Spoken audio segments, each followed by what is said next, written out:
live on a Friday because we've got our t-shirts on saying it's Friday today. Woohoo! This is so fun. I'm thinking the last time we all wore our t-shirts like this, we were actually all together in person, and it was quite brilliant to do a Friday live in the hotel. So that was fun. So for anybody who doesn't know us, let me just go ahead and introduce everybody. So I'm Gillian Whitney. I am coming in today from Texas, and I'm going to have you, John and Tiina, introduce yourselves as well. So start with you, John. Well, thank you for having me, Gillian. Yes, John Espirian here, relentlessly helpful LinkedIn nerd, and I'm based in South Wales in the UK. And I'm Tiina Jarvet. I'm based in Brussels in Belgium, and I work as a headhunter. Nice to be here. Awesome. So today we're doing a special talk today, which is called Your Voice Matters Live. And we're talking about UpLift Live. We're talking about the book that was born out of UpLift Live, and just the thrill that the three of us had coming together for this event, these projects, and we'll go from there. So why don't we go ahead and start with you, John? We're going to put you in the hot seat, and you are the one responsible for allowing Tiina and I to meet for the very first time, which was such a thrill. And we got to be a part of UpLift Live, which then led to our book. And so it's a game changer for us. It changed our lives. But let's kind of go back in time and tell us about the vision of where UpLift Live even came from. Yeah, thank you, Gillian. Well, UpLift Live is it's the UK's only LinkedIn-focused conference. There wasn't anything of its type before. There hasn't been anything since. And it came about because I'd been to probably one too many marketing conferences where LinkedIn wasn't being categorized as social media, or it was a bit of an afterthought. And anything that was said about it tended to be so superficial that it was not really worth knowing unless you were a complete beginner. And so I thought at that time, well, no one else is putting on an event. LinkedIn aren't doing an official event of their own. No one's talking about this topic in any depth, even though it's a really big, important, valuable business networking platform. Why don't I do something? And so I had a chat with a couple of guys, Jeremy Freeman and Gus Bandel, who are both in my Espresso Plus community, who are both interested in going to events. And they thought it was a good idea. And so we mulled over for a couple of months, and eventually we came up with this idea that we called UpLift Live, which would be exactly what I said, the UK's first LinkedIn focused conference, but with an international audience. And that's why we involved people like you. Wow.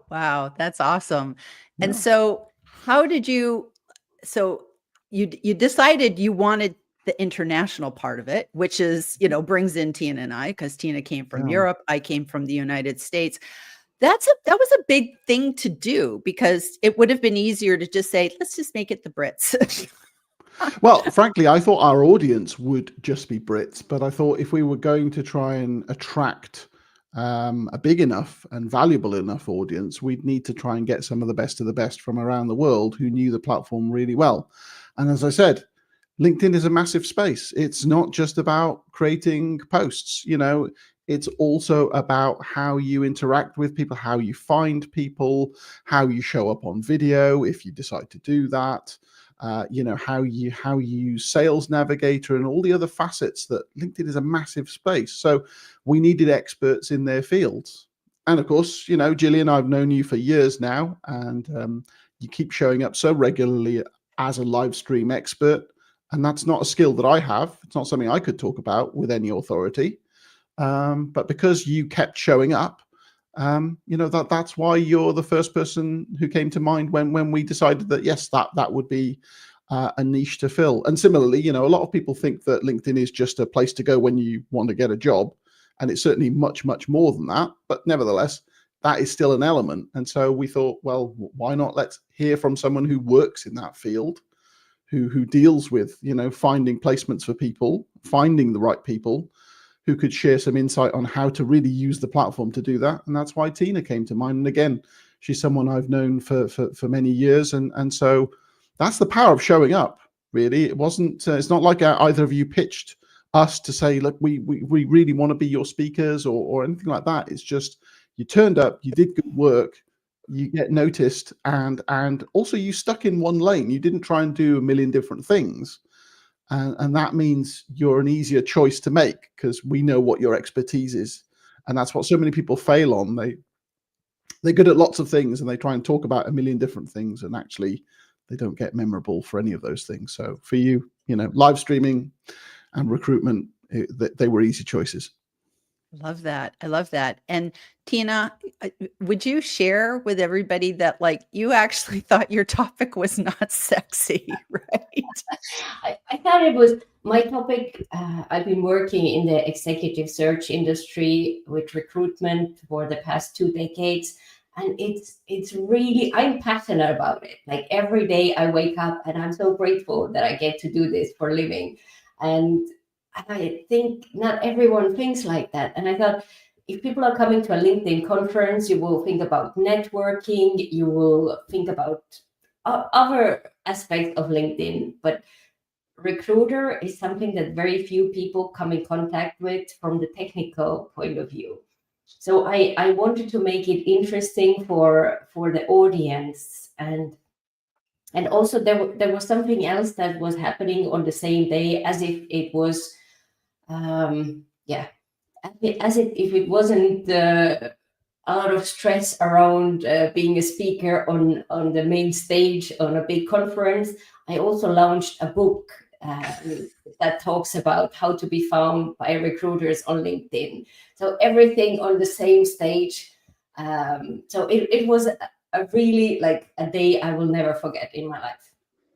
Mm-hmm. Well, it's lovely to hear that. And also I must say that I don't think I realized how close you two were and how much you were kind of manifesting wanting to meet each other, because I mean, maybe that would have affected my thinking, but I was not fully aware of that. So when it transpired that we had picked you both and you both found out that you had been approached, it was just a lovely coincidence that really worked out particularly well for you two, and obviously that's led to good things since then. So I'm really chuffed about that. Very happy about that. It was absolutely a dream come true, and we pinched ourselves. And if anything, John, I think the hardest part with being chosen to be a part of the inaugural UpLift Live 2024 was knowing all the speakers and your very steadfast rule of don't tell anyone who the speakers are. And that not, Tiina, the hardest part is at least we knew about each other. So we could call each other and go. It was great that John told us who are the other ones, but at least but it was really so difficult. How was it for you to keep the secret, Gillian? It was so hard, but I did. I absolutely kept it. And I know people kind of said, oh, I'm struggling. I want to buy a ticket. Do you know who else is coming? And it's just and then and the worst part is people would say, well, let me just run some names past you and I'll try and get it from your expression. And I'm like, no, don't do that. It's just it was so hard. And, but was that a good marketing technique? Because I think we were all very, very good. We none of us revealed, we were very good. And, I got to talk with Kevin, and of course, Kevin, I was so excited that Kevin was coming because it's again, we had to fly all the way from America to meet. Now it's funny because I went to see Kevin in his house last week. Now we're so close. It's crazy. Right. But John, was that a good marketing technique to do the little mystery? Well, I'd like to think so. I mean, it built up the suspense, and hopefully it meant that people tuned into our podcast and our, video post that we did on LinkedIn to make the announcements that we did on that schedule. But from a scientific point of view, I don't know what the other universe would have done if we just announced everyone in one go. Maybe that would have been better. We don't know. We've kind of taken a similar approach this time. We drip fed the names out rather than announcing them all in one go. Although I suppose most people probably had in mind that we weren't just going to use the same speakers again. So there was a few people that you could probably rule out. But I don't know. Time will tell whether that was the right thing to do. But I like a little bit of fun and intrigue in my content, and so I enjoyed it. And putting up those pink post-it notes behind me each time a speaker was announced, it was just a good little ceremony. I love that. I think it was brilliant, and I think it actually added to the intrigue. And as a marketer, I've always been in marketing for years, knowing that like something is not just about one and done. You don't just make your announcement and then everybody signs up and you're done and you can do anything. It's the same with a book. It's like you launch a book and you're just like, okay, everybody knows I have a book. No, they don't. You have to keep telling everybody about it. So it's the same sort of deal. So I love that. So, okay. So this year, now you have people from all over the world coming as well. Do you want to just kind of talk a little bit about that? Yeah, sure. I mean, we've gone kind of for the international approach again because we want to make this, the best event of its type. Okay, it is the only one in the UK, but there are other similar sorts of conference around the world. But we want this to be the hive mind of all the best knowledge. So, for this round of speakers, we thought, well, let's go deep on company pages because it's such a common question. Who's the number one person in the world for that? Well, she happens to be in Australia. So we've got Michelle J. Raymond coming all the way from Australia to speak on company pages. We inevitably get asked about whether you should focus on organic versus ads. I'm an organic person, but that's another aspect of LinkedIn that people might need to know about. How much do ads cost? What are the pros and cons? What are the common mistakes? Who's the number one person we could speak to? Well, he runs the number one rated LinkedIn ads podcast, AJ Wilcox. So we've got to go to Salt Lake City to get him to come over from the USA. And it's that kind of approach that we're applying. And we've got other really top rated speakers. I mean, for example, Sam Rathling, someone I've known for probably 6 or 7 years. We still haven't met, even though we're in the same country. Finally, she's going to take the stage, and she's got loads and loads of followers and is really, really well regarded. So, and I'm sure you both, well, in fact, I know for a fact that Niraj, so Niraj Kapoor is going to be speaking to us because at the end of the day, we're all interested in turning up on LinkedIn, not just to make friends, although that thankfully is a nice byproduct, but actually to try and sell our products and services, but in an ethical way. And I think, as Jeff said in the comments, that we're providing information rather than just selling from the stage. Our conference would never be about trying to ram something down your throat and sell something to you, but there must be an ethical way of generating sales. And Sam Rathling's going to talk about that, but Niraj is as well.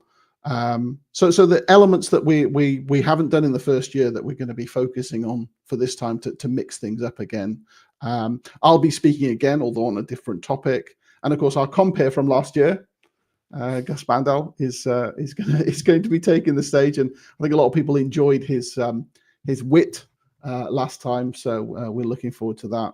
And of course, let's not forget Juma Bannister, who another person I've known for many, many years, and he found me through reading Content DNA. So that was lovely. He sent me a photo of the audiobook playing on his car stereo one day. I was like, oh wow, my book made it to Trinidad and Tobago, and here we are 5 years later, and he's going to be talking about how to create useful content with a kind of video slant, I think.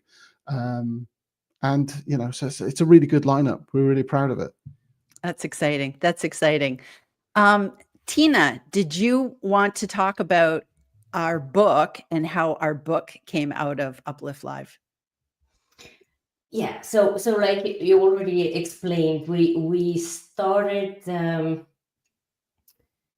like our friendship got even closer because we were preparing for UpLift Live, and at the same time I was writing a book, and you were helping me with that one. This one is written in Spanish, but there is an English version as well.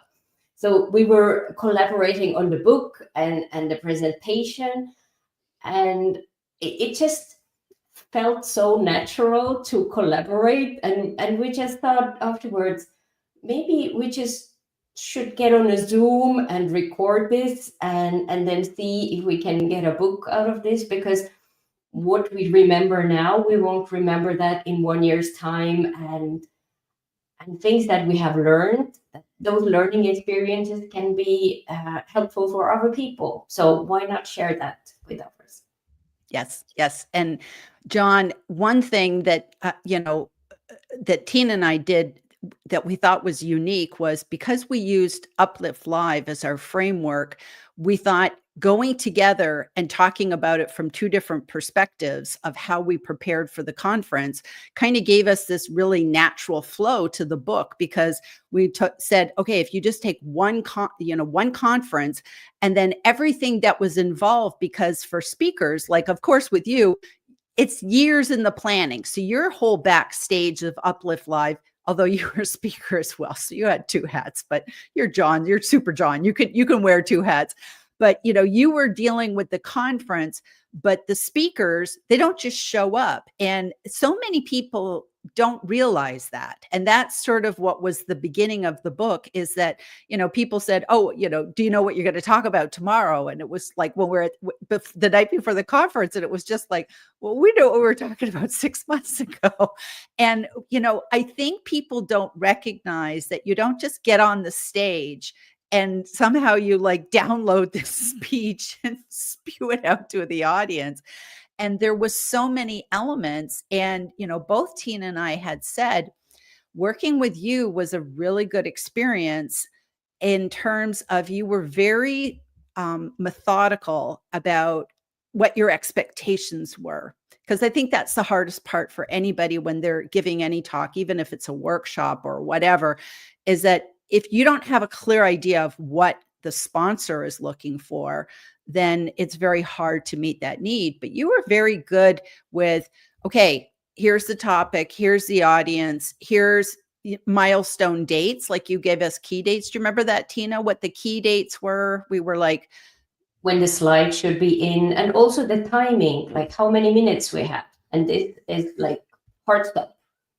Yes. Yes. And so having that discipline approach at the beginning was really, really helpful. And so, and I'm sure as a conference organizer, there must be a lot of like, I don't know, fear that it's like, Well, what if these people don't take it seriously? Yeah, well, I knew that from the people that we picked that they would take it seriously. But yes, we are, it bears repeating, we pay our speakers because a lot of events sadly don't. And for that, we expect a quality product. And we know that our audience will expect that because they're paying a decent amount to come and sit there all day and listen to this wisdom. So yeah, there needs to be a bit of quality control going on, and we'd like to be as prepared as possible. And remember, this was our first rodeo. We'd never been to the venue before.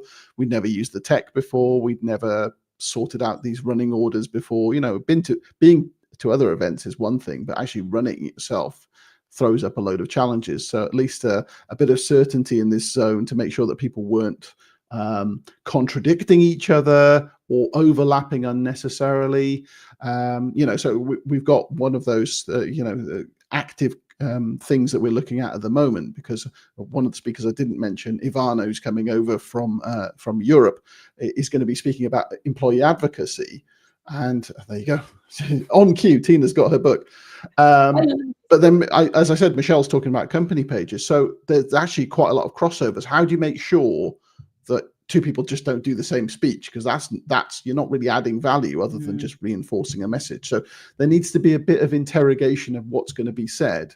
And frankly, LinkedIn best practice actually can change as well. So you've got to make sure that something isn't being said that actually you think, oh, actually in 2 weeks' time that's going to change, or that's not true anymore. So yeah, there's a lot of moving parts to make this stuff work. I don't know whether the audience is fully cognizant of that and appreciates it if they do. But yeah, we're committed to putting on a good event that isn't salesy and that is full of good value. And that's why people have got on planes to join us. I never thought that would happen. I mean, fair enough for our speakers, but if we're paying a speaker to come, that's one thing. But for an audience member to say, yeah, I'm going to take a flight from New York and come and see you in action, or wherever, that's amazing. I never thought that would happen. So that's a testament to people's trust in what we're trying to do here. So I'm really honored. Yes. And go ahead, Tiina. And I was also so surprised because you get the slides before, but you don't know how this speech will actually be in the end. And I hadn't seen the hours, and sitting there in the audience and listening from like Richard van der Bloem and everyone else, their speeches, and how we came exactly to the same conclusion, coming from totally different perspectives, like from Sales Navigator, from LinkedIn Recruiter, but actually what the essence was the same. So that was also wonderful and a nice surprise. Well, I'm glad you thought so, and I loved the way that we ended things with a Q&A, because actually I always say during my trainings that actually the Q&A bit is always a fascinating part. Once the questions start, they tend not to stop because there's so much to know about this place. And it's so rare that you have that collection of LinkedIn experience and intelligence on the stage at one point with different viewpoints and experiences. So getting a chance to ask that panel questions, I think, is super valuable. So we're going to be doing that again this time with our current breed of speakers. So yeah, really looking forward to that one. I love that. I love that. And then of course you are recording the conference for people who can't make it, who can't get on the plane, right? So you're recording that as well, right? Yeah, that's right. I mean, we should also have a live stream option for the people who want to watch it in the moment. But in the main, we'll be focusing, for the people who aren't there, we'll focus on just getting high quality recordings and doing all the captions and transcripts, because some people prefer to read the content. It's what I found in the Espresso Plus community is some people like video, some people like written content, some people like audio content, some people like a mix of everything. So we're trying to cater to as many audiences as possible. So that takes a lot of work behind the scenes to make that right, because it's not just you don't just press a button and get AI to do everything. There is a lot of manual effort in actually polishing something so that it's a good quality product. So yes, yeah, we'll be doing that as well. That's awesome. And I can just say as a testament, there is something about attending in person, though, like a virtual ticket's awesome. And it's wonderful that there is that option.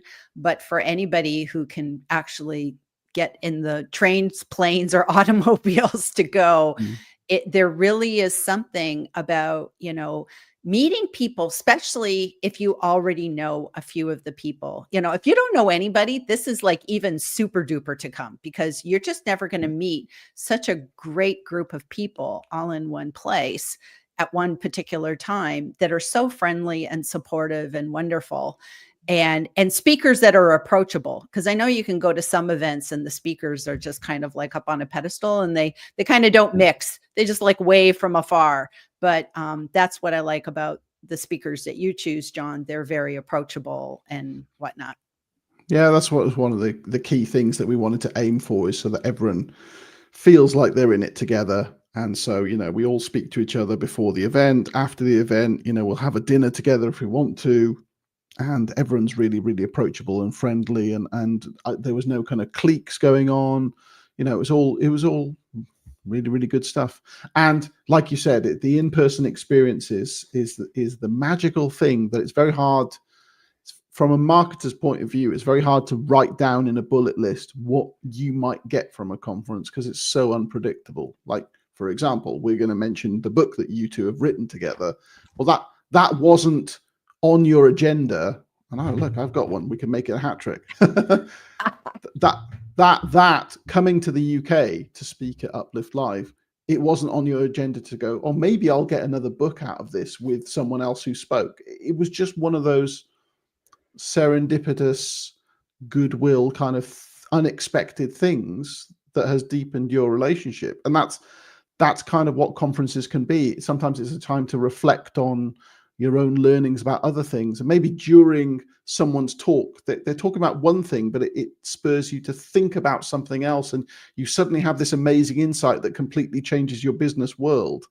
Right. That's not on the agenda, but it still might happen. So those intangible things, sometimes you've got to take a bit of a gamble and go, that investing in me for a whole day might actually pay off massively. You just can't predict it. So I hope people can see that it's more than just coming to a venue and sitting down and listening to 8 people talk for a day. It is more than that. It's just hard to try and crystallize what it might be to each individual in that audience, but it is super valuable to be there. Having said that, if you can't be there, I should also say, if you buy a ticket now, you'll also get the recordings of all of last year's stuff as well. So that includes your talk and Tiina's talk as well. So actually, what a bonus.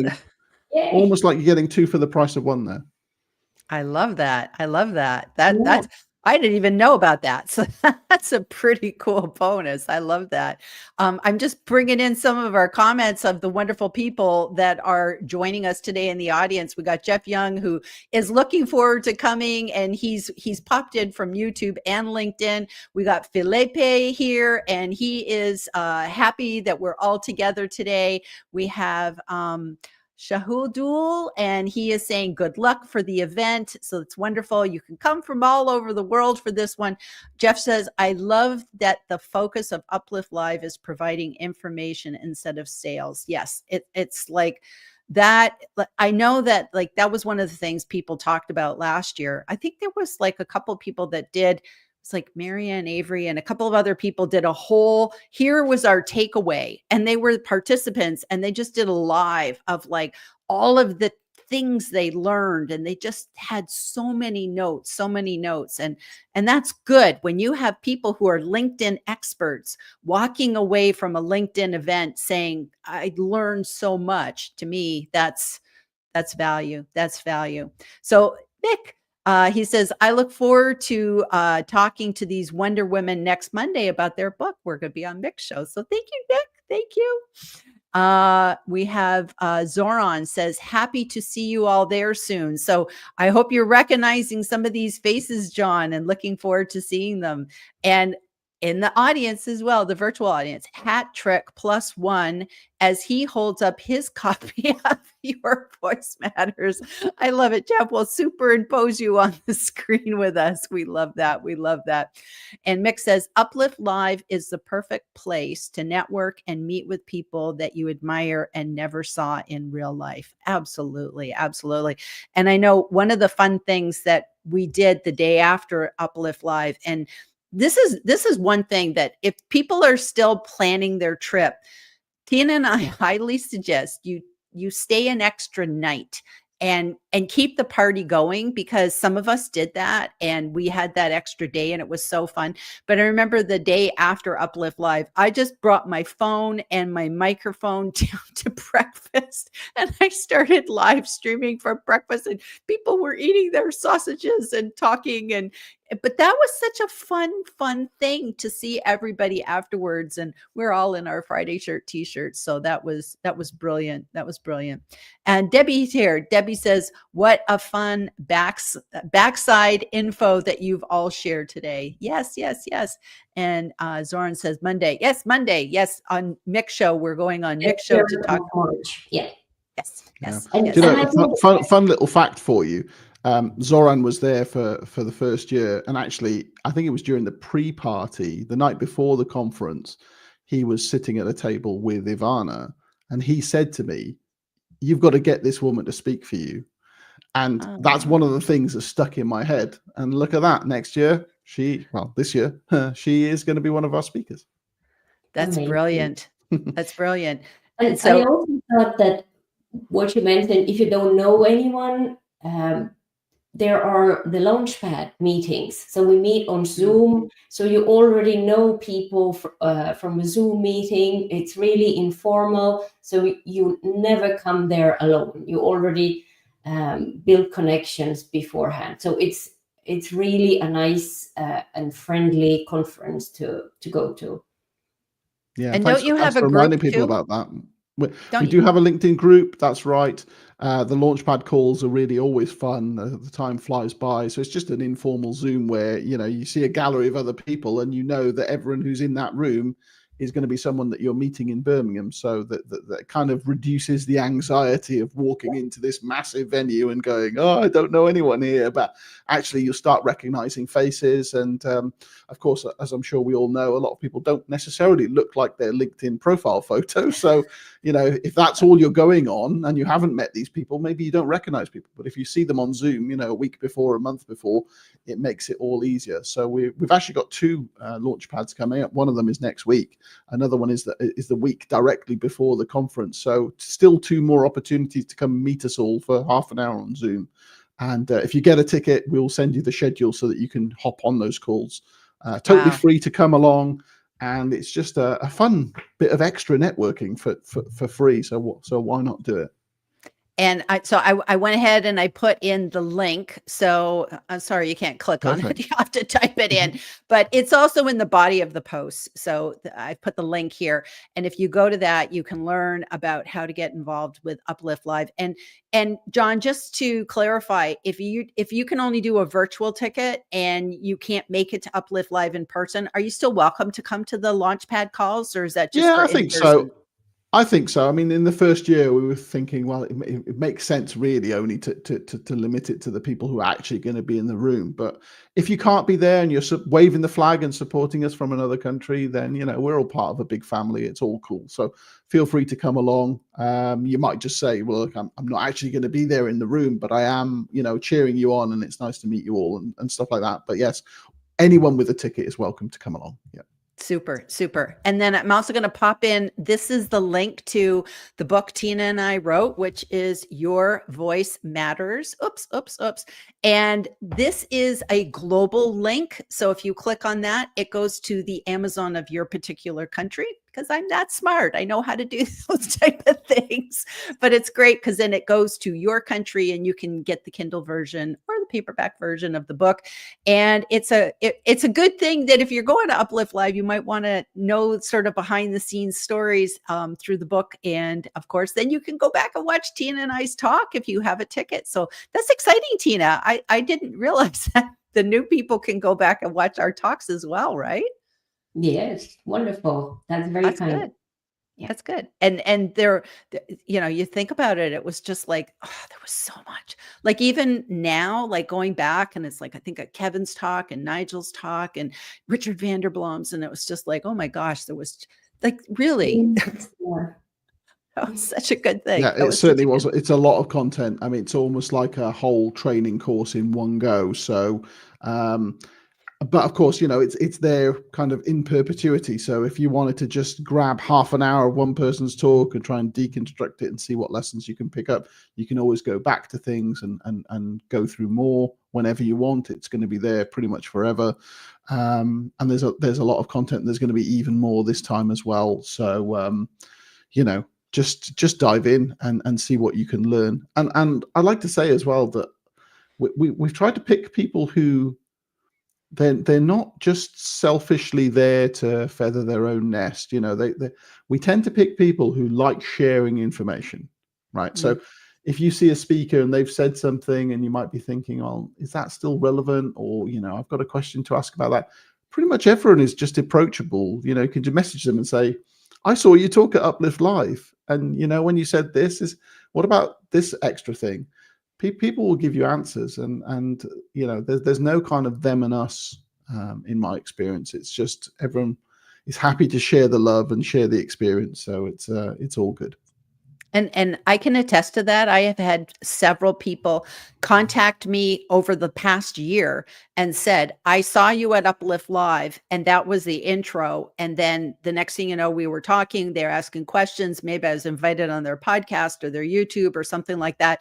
So it's opened up doors for me being a part of the event and just getting to know people, and just knowing that you were at a conference together. I've had so many of those people on my show. So it's like so many people that I met, I kept the conversation going with. And so I think that's what's wonderful about events like this. They're not one and done.